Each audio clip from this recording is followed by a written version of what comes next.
On the 3rd of January, I got amputated the second leg. That's why I got crippled. I got disabled.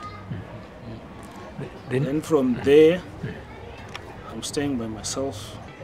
Tukusangana zvakare pa Sly Media masikati anaya tiri kunoku kumusha weHighfield.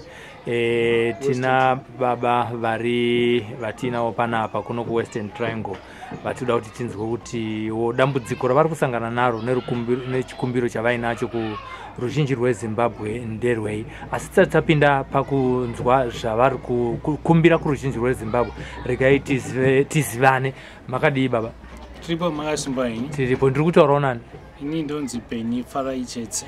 Vachedze vanobva kupi kumusha kwavo? Vachedze vanobva kwaRusape vaMakoni district kuTrizel Mission Chief Mavango village. Ndiko kwamakakurira here mukaenda kuchikoro? Ndakaberekerwa ikoko 1963 paTrizel Mission. Ndikakura ikoko ndikadzidza paMawango Primary School. Ndikabva ipapo paMawango Primary School tikadzimboita kupinda muhondo 1976 tikatamba hondo, tikapedza zvehondo tikazouya kuno kuHarare ndikaenda paHighfield Secondary School ndikaita secondary education yangu ipapo ndikazopedza 1982. Then from there ndakazoenda ndikamboita a bit of temple teaching. Then from there ndazoenda passion yangu iri kuti I want to be an automotive mechanic. Then I was recruited in a company, Amtech company. That was 1985, Pools and Pain. Then I did my apprenticeship with Pools and Pain. Then I completed my EPISH. Then I went join Hardon Motors, which is the Isuzu dealer. Then from there I went to AMC. From AMC I went to Amtech Motors. Then from there I left. Then I started doing my own things. Then I was injured in 2009. I was involved in a fatal accident. Then that's when I got everything crippled. Then I was amputated in 2012. Do you remember what happened exactly on that day? On that day, on the accident day, I was coming from Rusape. Then the other young brother of mine, he was driving. Then it was during the night. He did not see. When he was flashed, that diesel moment, maybe this one was signaling that there is a car which is broken down on his way. Then he did not notice it. Then the time he noticed was too late. Then he just went behind the car. That's when I got injured. Then from there, I was amputated 2012, the first leg. What happened on that day again? Sorry to take you back. How did you end up I was hospitalized at Harare General Hospital. How long did it take you to get to the hospital? It was at least about 30 to 45 minutes. Okay. Then I was hospitalized. Then they took care of me, and I spent about a month in hospital. Then I went out. And before you went out, the X-rays. What X-rays? You have got a broken. The pelvis went out. The head, the arms, they're all fractured. That's how I got damaged. That's how I can still remember what happened. So it transpired. And I got some stitches in the head. This and that. I don't know how many stitches. Okay. Yeah.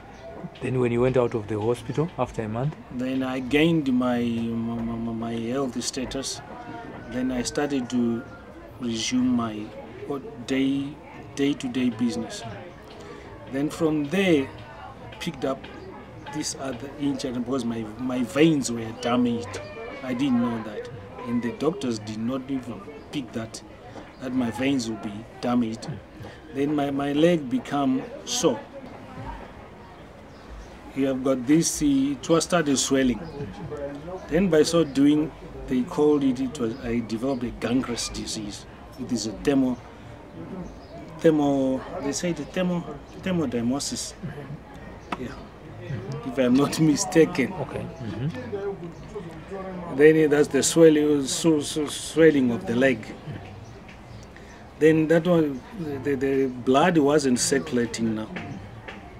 Then I got amputated that leg. Yeah.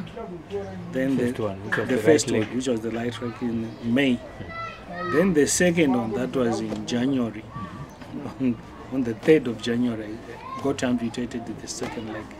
That's why I got crippled. I got disabled.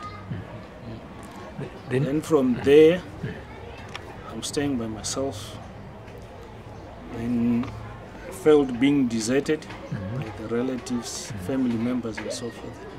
I lost a couple of my sisters, 2 of my sisters gone, and one of my brother is also the late, and we are only left 2. I was born in a family of 6, but we are only left 2. Yeah. So you said you are staying on your own. How do you manage to cook? I can do this by myself, but it's not according to, let me say, to put it right and straightforward to you, very precisely. I've got a small table, put my 1-plate stove there, put my pots and all the utensils for cooking underneath the coffee table. I just use my wheelchair to crown back, get some meal, some water. I've got 2 buckets of it. Then I start cooking on there. Okay. That's how I can manage to cook by myself. And then there's also a situation which I'm seeing right now. You are on a wheelchair. Yeah. And let's talk about the mobility within this area that you live in, which is your place of residence. Right. How difficult is it for you to move up and about when you're doing your daily chores, or it's very difficult. It's so hectic to say, because every time I want to go, let's say, to receive medication or to consult a doctor, this and that, I've got to seek for someone to assist me, because I cannot move myself with the wheelchair. I need someone to push me. Then that person, he needs some money. So it's obvious I would have say I should save the little bit I've got to give him, so that he can just say, be friendly. And by so doing, you can end up befriending anyone, you see, so that next time if you call him for help, he can assist you.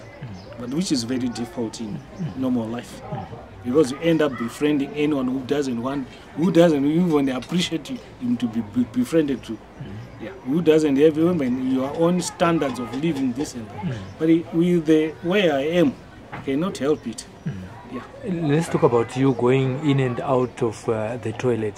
How difficult is it for you? These places, you can see, it's not friendly. The environment is not friendly to people who have got disability. It's rocky.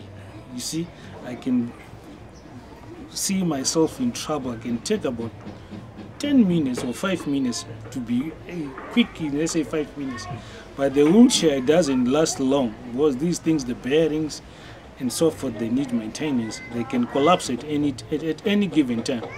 And at one time, I even fell by myself there, getting into the toilet. And unfortunately, I can say fortunate enough, it happened when I was coming out from the toilet now. Then the wheel collapsed. You see, then I laughed at myself. Did been before? I did before. It was going to be a disaster. I could have messed up myself with it. You see? We see that the toilet is very small. Yeah. What is your wish? If I can see some well-wishers who can help me to expand the toilet. But even though, if you have seen it, that is very small. But when bathing, I can even bath while the door is open, aja. Okay. Yeah, I'm not worried about that. It's that seen to me. I'm not worried about someone say passing by, even a woman passing by whilst I'm bathing, or even if I'm taking a stool. I'm not worried about that, because what else can I do? I cannot help it. I'll just live with the situation on the ground as it is. But if someone who is who can assist me, I don't know, who can extend his or her own hand in helping me, so that we can just reconstruct and have a pavement. Yeah. Then on the pavement, we need some resurfacing. It needs to be resurfaced. Then it can give us some durability on the wheelchair also. And it makes me quicker to get into the loo and out of the loo. Then there's an issue of medication. Are you still on medication by any means? I'm on medical, yeah, I'm on medication because I'm suffering, I've got BP, of which I'm on ICT. And then the time now is, things are hard. For me I'm on invalid pension from NASA, and the amount is very little. Like how much per month? Like, let's say it's 100 something, it was on 80, it was on 32. We went for 32 RTGS for quite a long time. When it was 1:1 exchange rate, it was a bit better. When then they phased out the US dollar, we went for a very long time getting $32. You see, and this time, some of my colleagues are getting 400 and we are getting 100. Which this is not even enough to buy a bottle of cooking oil. Maybe one loaf of bread, and it's gone. How are you surviving? Me, I'm not worried about bread. I'm just contented with what I've got. I'll just cook my sadza and I'll eat the leftovers. That's all. Yeah, but as long as I've got the meal, that's enough. The money is not enough to buy the money is not enough. Yes. But what can I do? I'm not worried about having too much money in my pocket. But what I'm worried is my welfare. But the thing is, I will survive with the little bit I've got. If I've got some well-wishers, maybe my friends, they can come in and chip in and say, here's a packet of meal, this and that, here's some cabbages and so forth. That's how I survive. I don't even know a cup of tea. And I don't even know meat, a taste of meat, I don't even know it. I know vegetables only. I don't know. That's how I survive. Yeah, the president said, I'm a veg. Maybe they're too nutritious, maybe some, I don't know. But I'm used to that. So when the president said, I'm a veg, you said, I'm already in it. I'm already in it. That's not new to me. I don't know. Okay. Yeah. What is your wish in terms of your welfare? Before this interview, you were talking about being self-sustainable. What is it that you are dreaming of? What I'm dreaming of, I need to be a businessman somewhere, if I can say. Then I want to venture into citrus. It's a long-term project. And I want to venture into poetry. And I want to venture into animal breeding. That's all. That's my ambition at the moment. Some of them are long term, some of them are mid term. Yeah. What are your immediate needs right now? Immediate needs, like on a project proposal. If I can have some poetry, right? Then I can say I can have some layers. I can have some broilers. I can have some guinea fowls. I can have some road runners. That would be okay for a start. Okay. Do you have space for, say, for poultry? In my rural place, yeah, I've got place. I've got space. So for you to start that kind of a business, you need to... Yeah, I was looking at, I need some 2 bowls for water, to access water within the nearby. Then for that will cater for the citrus, and that will cater for the project of the poetry and the animal husbandry. Okay. Yeah. So maybe I wanted to understand something from you, from your heart.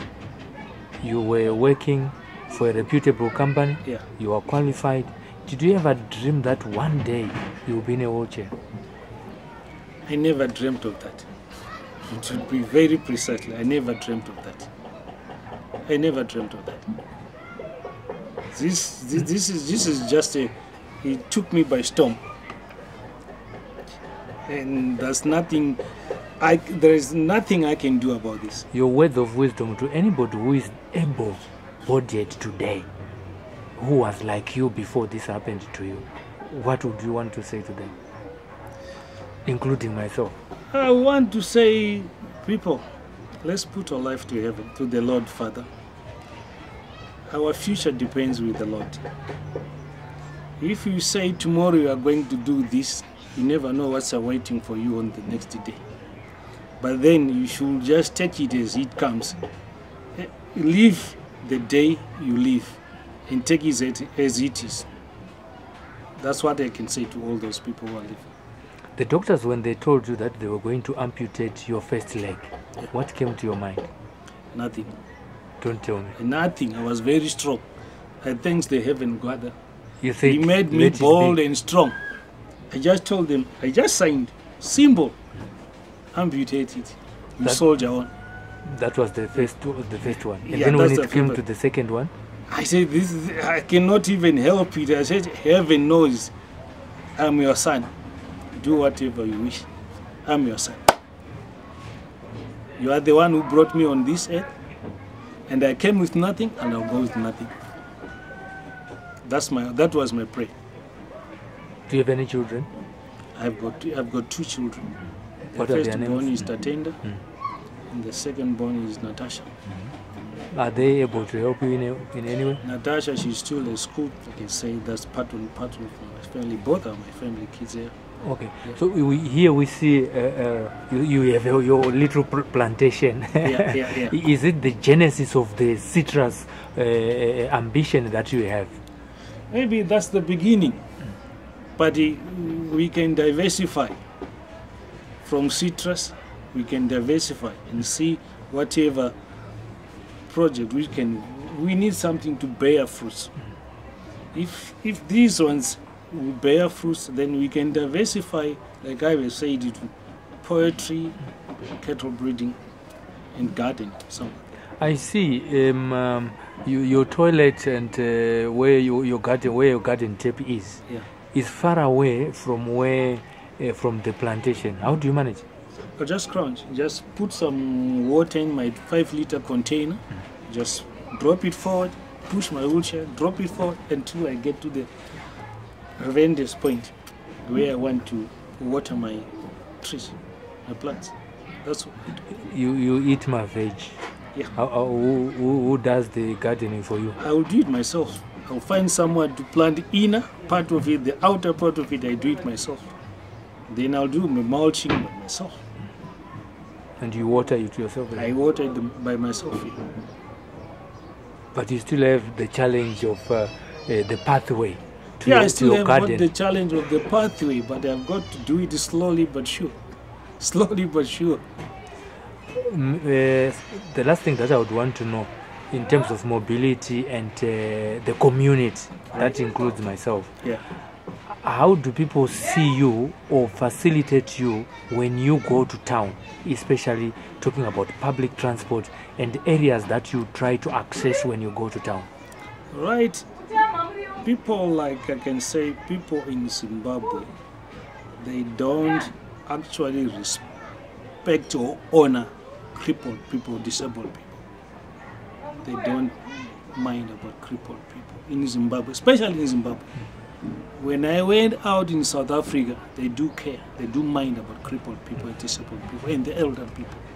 But here in Zimbabwe, it's something different. They don't even respect you. They don't even give you a chance. If you want even to get in a queue in a bank, they will just say, I'm the one. You came behind me. Even if you go for medication, they'll say, he came late. This is what is in Zimbabwe. But I think these people, I can say the responsible authorities, they can teach these people to respect the disabled. When you travel to town, what mode of transport do you use? I can just go by the combis there, then I'll ask for a front seat, then I can jump in the front seat because I cannot go in the... Do they all immediately stop for you? No, you have got to wave down for a lift. It was only one day in my life. A private car stopped for me, just behind me. Then he said, I'm waiting for this old man to come in. Then he gave me a lift. It was only one day. One day in my life. Every time they even charge me. Again, they can charge my wheelchair, they can charge myself and the person I've got who is accompanying me.